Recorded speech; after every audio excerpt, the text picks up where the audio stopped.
I want to mention in this video, I want to make this video about arbitrary ethics, reality, and how we're all selfish and all that, and we use that as rationalizations. So I don't know exactly what I meant by this, but I guess I'll just wing it. Um, so arbitrary ethics. Yes, arbitrary ethics. From my point of view, my ethics are different from you. They're kind of vague. I can't really explain them. Their mutual connection is kind of vague, and that's what makes them arbitrary. But they're also my own that makes them arbitrary. And we can't mutually understand from each other, right? Sort of like we can't mutually understand that we can't necessarily say my pain's worse than your pain. There's either more pain or less pain. We can understand that. And we can generally understand a person who's screaming out in pain is in more pain than the other person. And obviously, there's a value judgment we can make there. And that's how we make the value judgments, is by seeing those things and creating and looking at the value and seeing exactly where the med pack should go to. Who it should go to is based on who's screaming and yelling more, or who's more important. It's about making these value judgments. In the end, it doesn't really matter. It's based on the fact that something's going to happen anyway, and it's going to happen a certain way regardless. But making the value judgment and using that beforehand knowledge to make it so that it is the reality that happens. That is the reality that happens is the best outcome that we can make. The best outcome is an idea that doesn't really exist. It can only be based off of possibility and probability, and that's all we can do is hope for the best.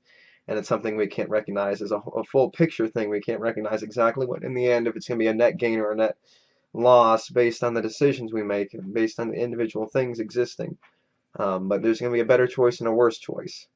And since things are going to happen a certain way, doesn't mean there wasn't a choice there to make a better choice. One way could have been a better way than the other way.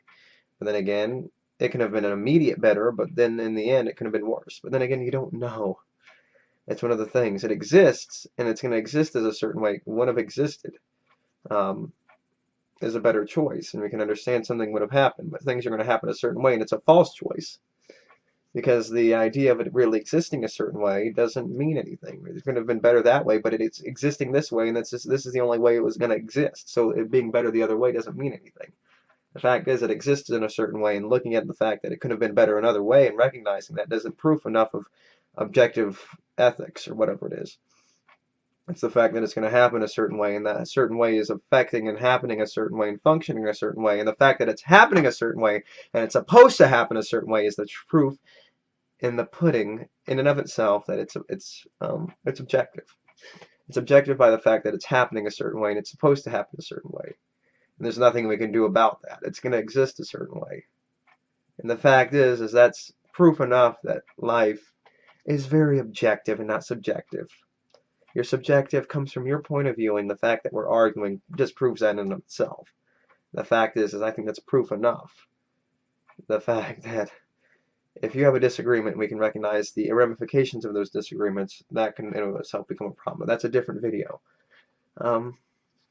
Arbitrary ethics and reality, that's no excuse for anything, really. Your arbitrary ethics don't mean much of anything. They mean something in how you can affect the world. They exist in and of yourself if they're not just complete denial. But they're arbitrary. They're vague. They don't mean much of anything other than your projection. The only thing that really matters is what's existing. And even though they exist, it's the only thing that exists means anything that exists is the thing that means something is your positive or negative state of sensation. And if they're causing a better, like, well, why are you trying to take away my projections of value that make me feel so good? Well, it's better to start off with the truth and go from there than to do anything, any number of things about taking away the sensation of positivity that you're getting out of a lie or a delusion.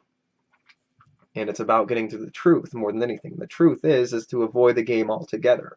And that's where the truth really comes down to. If you want to talk about value equations, it's about destroying the life as a whole and getting to the truth and preventing more life from happening, because we could be preventing countless lives as a more metaphorical example if we understand exactly what's going on. And since you feel good by believing a delusion which causes you to have kids or whatever it is, obviously there's no harmless delusion or harmless thought.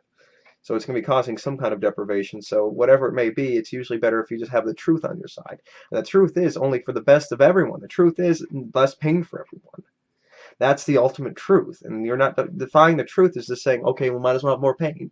Let's not accept that. But to a certain degree, we all understand it's just a delusional beliefs, generally speaking, even if they have nothing to do with more pain. Generally speaking, cause more pain and cause more problems. Delusions are only caused by people usually in pain. If you destroy those illusions, it's painful in the short term, but in the long term, you only realize just how useful that is and how much lives you can be preventing if it's something that can have, if you recognize it prevented you from causing more pain to more people, such as having more kids, believing in religion, doing whatever it is to believe something. Just avoid believing that thing that's going to cause more negative, and you're going to cause more positive or create more less negative. In many circumstances, the only thing that means is avoiding pain. The truth is to make the best value judgments in the best net, the best net loss of deprivation, or the best net least amount of pain or suffering is the best thing for everyone. And that's the only thing the truth is saying, really. These things factually exist.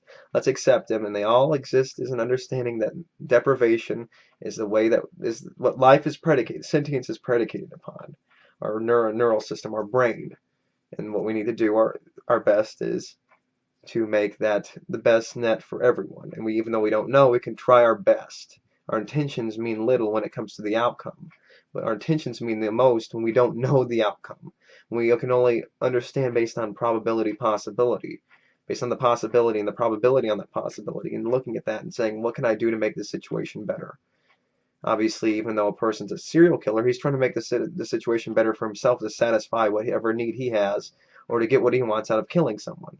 If we avoid all those kinds of situations, we can realize what's best for everyone and make those value equations as best we can, but realizing that generally speaking, since we can't know, we should just know in that general circumstance. And unless we know exactly what's going to happen, that killing someone is never the right way to deal with it, making them suffer. Shooting them in the head and making them die instantly, that can be argued, yes.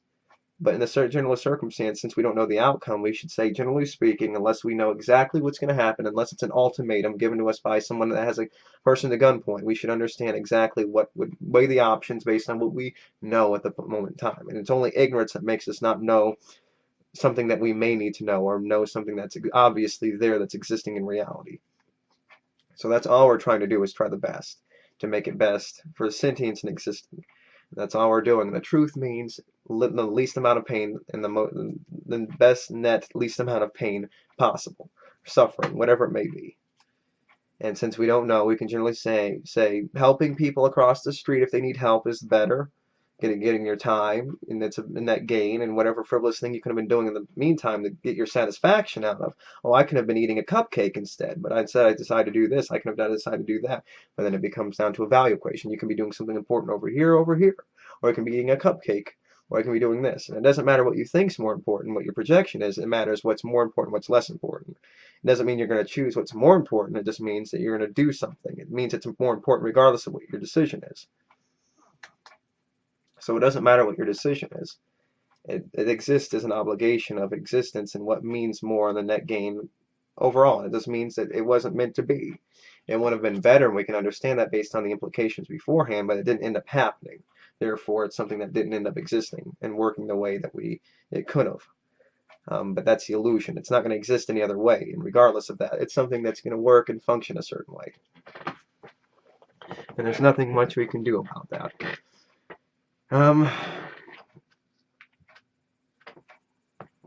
So yes, that's how existence is working. It's going to work a certain way, and generally speaking, we can understand that helping someone across the street, making the value judgment, or avoiding pain, helping someone across the street, or avoiding pain, preventing a problem, deterring a problem. Deterrence is obviously the thing that we're working on when it comes to criminals and things like that. Making it better for everyone and preventing problems based on experiences of knowledge, of character building, and realizing how that could be useful. Because character can build knowledge. It takes experience, which builds character, which builds your wisdom and knowledge of a certain circumstance. But it requires the pain. So it almost in a way levels it out. But then again, you don't know, because your specific influence on existence is very vague. Because you're just part of You're one of the cells, and the piece is bumping into the other cells, and one piece of skin. You're just one of the pieces moving around, and there's nothing outside of that piece of skin except that piece of skin exists as a whole. And since you can keep going like the skin exists on us, and it keeps getting smaller and smaller, but as a whole, the sentient being, my neurology, is the thing that matters in this existence. How it works on a macro and micro level, and how it can keep getting smaller and smaller and smaller. Yes. But anyway, regardless of that, generally speaking, we can understand, unless it's an ultimatum, like I mentioned, a gun to a head, you should realize the consequences of your actions at that point.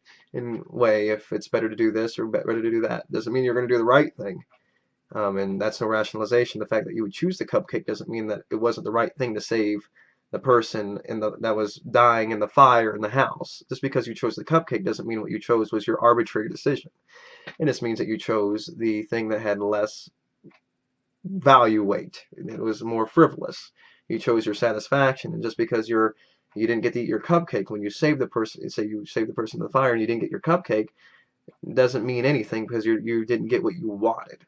It's about preventing negative more than anything, and you not getting what you want is not as much of a negative or a deprivation, even though it is.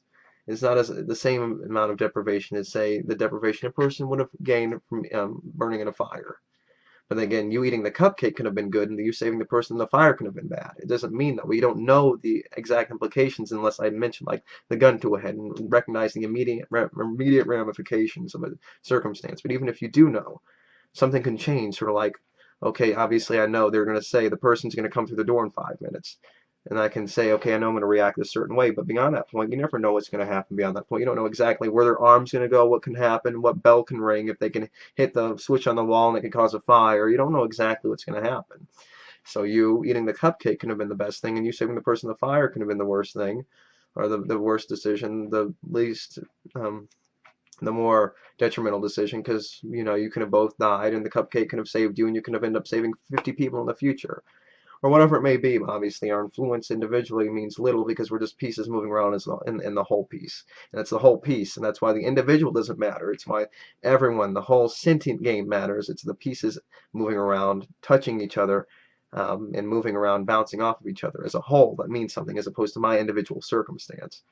That's why there's always illusions to it. It doesn't matter what you feel. It's about how the whole game is existing, not just you as an individual. That's all I guess I need to say. If I have anything else to say on the subject, we can mention it in another video. So, thank you, and until next time.